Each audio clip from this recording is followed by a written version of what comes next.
Victoire pour la première de Jorge Sampaoli à la tête de l'Olympique de Marseille. Quels sont les joueurs qui ont rendu tout cela possible? On voit ça tout de suite avec les performances individuelles.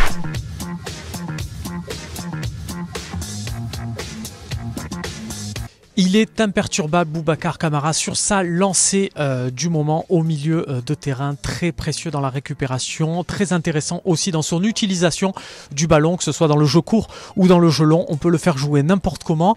Voilà, il est dans sa tête, il sait ce qu'il a envie, il sait où il a envie d'aller. Ça fait plaisir.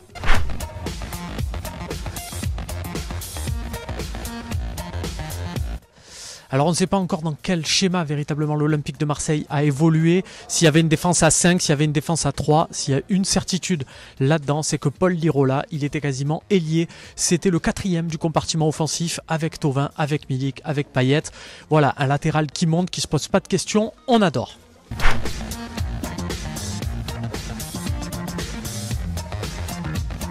Impossible de ne pas penser à Michael Cuisance. Il est rentré à 10 minutes de la fin pour remplacer Dimitri Payet et il s'est arraché. Il y avait quand même 2 défenseurs aînés, il s'est arraché pour mettre une tête. Alors évidemment, Alfred Gomis n'est pas exempt de tout reproche sur ce but. Mais voilà, de le voir s'arracher comme ça avec la période qu'il traverse, franchement, chapeau Cuisance.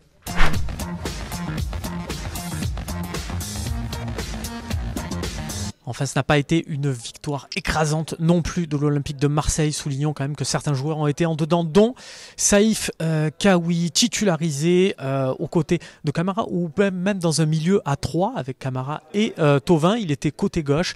Et alors, est-ce qu'il a souffert du placement peut-être trop frileux de Nagatomo? Toujours est-il que Kaoui n'a pas trop réussi ses interventions et ses intentions de passe.